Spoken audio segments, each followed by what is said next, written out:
Pada kesempatan ini, saya akan merefleksikan diri dalam 3 pertanyaan. Pertama, apa yang saya percaya tentang murid dan pembelajaran di kelas? Kedua, apa yang berubah dari pemikiran atau perilaku saya setelah mempelajari modul ini? Ketiga, apa yang dapat segera saya lakukan atau terapkan lebih baik lagi di kelas yang mencerminkan pemikiran Ki Hajar Dewantara. Baiklah Bapak Ibu guru hebat, saya akan menjelaskan satu persatu. Sebelum mempelajari modul 1.1, saya beranggapan bahwa murid adalah seseorang yang dapat mengikuti apa yang diperintahkan oleh guru. Ternyata, setelah saya mempelajari modul 1.1, saya sadar bahwa setiap anak memiliki kodrat alam, sehingga setiap anak itu unik dan memiliki karakter yang berbeda. Murid memiliki bakat masing-masing sebagai objek pembelajaran di kelas. Tugas seorang pendidik adalah menuntunnya agar ia dapat mengembangkan kodrat alam tersebut sesuai dengan kodrat zaman. Sebelum saya mempelajari modul 1.1, saya beranggapan bahwa semua murid dapat mengikuti dari belajar yang dilaksanakan oleh guru, asal ia memperhatikan penjelasan dari guru dan rajin berlatih mengerjakan soal.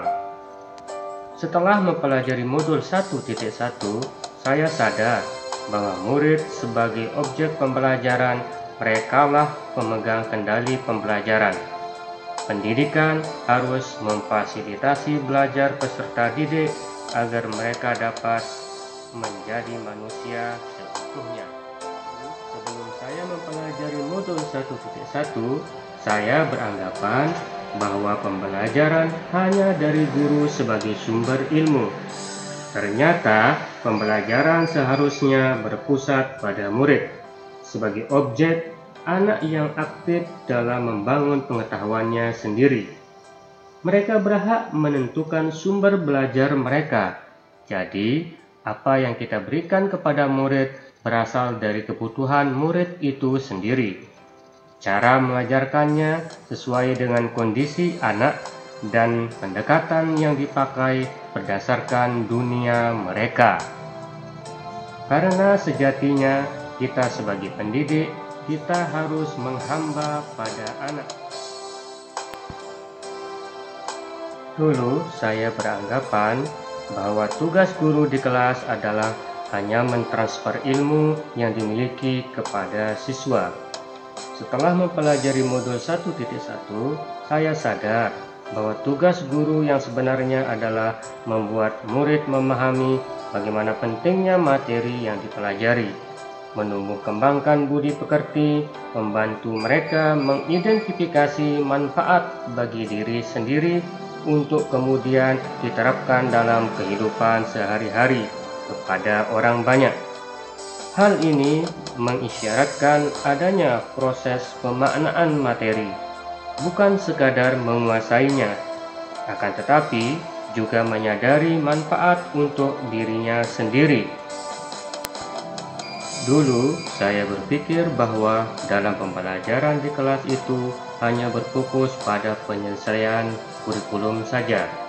Ternyata setelah saya mempelajari modul 1.1, saya sadar bahwa dalam pembelajaran yang terpenting bukan penyelesaian bahan ajar atau kurikulum dan ketuntasan belajar saja, namun bagaimana anak dapat mengembangkan diri sesuai dengan kodrat alam dan kodrat zaman. Dalam pembelajaran, kita dapat menciptakan pembelajaran yang menuntun anak menjadi manusia yang berbudaya. Dulu saya berpikir bahwa dalam penilaian itu lebih memperhatikan nilai pengetahuan saja. Setelah mempelajari modul 1.1, saya menjadi sadar bahwa dalam penilaian kita tidak boleh menilai pengetahuannya saja, tetapi juga menilai sikap dan keterampilannya. Karena ketiga penilaian ini merupakan satu kesatuan yang tidak dapat dipisahkan untuk menentukan keberhasilan belajar siswa untuk umpan balik. Kita sebagai pendidik harus melakukan evaluasi diri atas pembelajaran yang sudah dilakukan. Selain itu, juga wajib menumbuhkan budi pekerti sesuai profil pelajar Pancasila. Kegiatan pembelajaran saya sebelum mempelajari modul 1.1. Di sini terlihat saya mengajar secara klasikal dengan model ceramah dan siswa hanya duduk dan mendengarkannya saja. Agar kelas saya mencerminkan pemikiran Ki Hajar Dewantara, penerapan yang segera saya lakukan di kelas antara lain sebagai berikut. Saya akan membuat kesepakatan kelas. Yang pertama yang saya lakukan adalah saya akan menampung masukan dan membuat kesepakatan bersama mereka dan siswa tentang proses pembelajaran di kelas. Yang kedua, saya akan mendesain kelas menjadi kelas yang menyenangkan sesuai dengan dunia siswa. Misal, dengan mengubah tata letak kursi, meja, membuat pojok baca, dan mendesain kelas sedemikian rupa sehingga siswa betah dan nyaman di kelas. Selanjutnya, setelah jam pembelajaran selesai, mereka mengangkat kursi dan membersihkan kelas sesuai dengan petugas piket masing-masing. Karena biasanya keesokan paginya, guru pada setiap jam pembelajaran awal selalu menemukan siswa masih membersihkan kelas. Selanjutnya, saya akan menjadikan siswa menjadi objek pembelajaran yang bisa mengeksplor pembelajaran tentang ilmu sehingga akan dipelajari tanpa paksaan dan mereka senangi. Nah, yang tak kalah pentingnya, saya selalu melakukan pengembangan diri agar menguasai strategi pembelajaran yang sesuai kodrat zaman untuk melatih 6 kecakapan abad ke-21 yang dikenal dengan 6C, yakni karakter, citizenship, kewarganegaraan, critical thinking atau berpikir kritis, creativity, kreatif, collaboration, kolaborasi, dan communication atau komunikasi.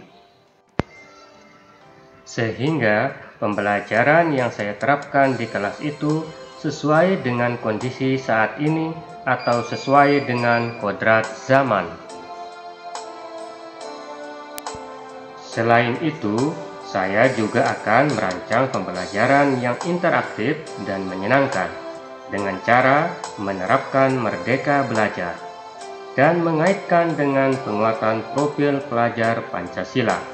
Dan yang paling penting, tidak lagi menuntut siswa, akan tetapi menuntun siswa menuju tujuan hidup mereka dengan cara yang bahagia. Selain itu, sebagai wujud dari tujuan pendidikan yang utama, yaitu lahirnya anak yang tidak lahir dari kompetensi akademis, tetapi juga budi pekerti yang baik. Selain itu, sebagai wujud dari tujuan pendidikan yang utama, yaitu lahirnya anak yang tidak lahir dari kompetensi akademis, tetapi juga budi pekerti yang baik.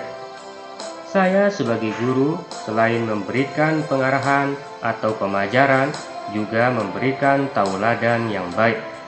Jadi, anak bukan hanya mengikuti apa yang saya katakan, tapi harapannya anak mampu meneladani perilaku-perilaku baik yang saya contohkan. Selain sebagai upaya memotivasi anak agar berbudi pekerti baik, ini juga menjadi tantangan saya pribadi.